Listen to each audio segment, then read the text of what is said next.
as an international student, when I was first learning about the union, I had a lot of questions and reservations, and I'm sure like a lot of international folks also have that.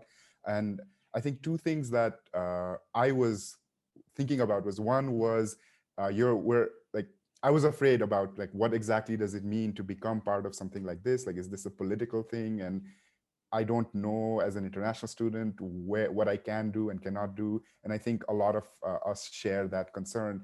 And part of what was important messaging in terms of like what I learned was basically the union means solidarity, and solidarity means more protections, not less. So when, like, as an individual, if I run into some problems, then like as the examples that we heard, you're on your own, and it's difficult. Even if you're on the right side and you have, like, you're doing everything right, it's difficult to push for that. But then once you're part of the collective, it becomes much easier. And when there's questions about retaliation and things like that, we have rights that protect us from retaliation. But in cases where you get unfairly retaliated, I think it becomes more likely that you're protected when you're part of a union, as opposed to like trying to do it on your own.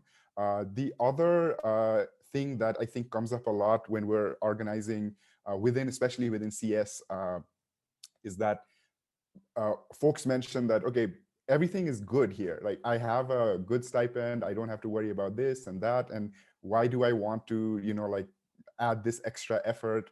Or like, the university is doing a great job. And I think the thing to think about there is also, not all departments have that. Even within a particular university, certain departments have a lot more difficulties. Grad students there maybe are a lot more, like, have a precarious life in terms of funding. So even if your department is doing well, like, I think this is a being part of the union is a good opportunity to try to help the lives of grad students in general. And that gets reciprocated. When your particular department has a certain problem, you get support from the entire university, and you're able to also sort of like pay it forward in that regard. So I think those were like two pieces of messaging that, like, I got answered to when I was asking these questions. And while we were organizing, we heard from other folks that, yeah, okay, so those were the things that when I heard that like changed something in the way I was thinking about it. And now I see why it would be important to become part of union. So yeah, those would be the two things that I'd mention.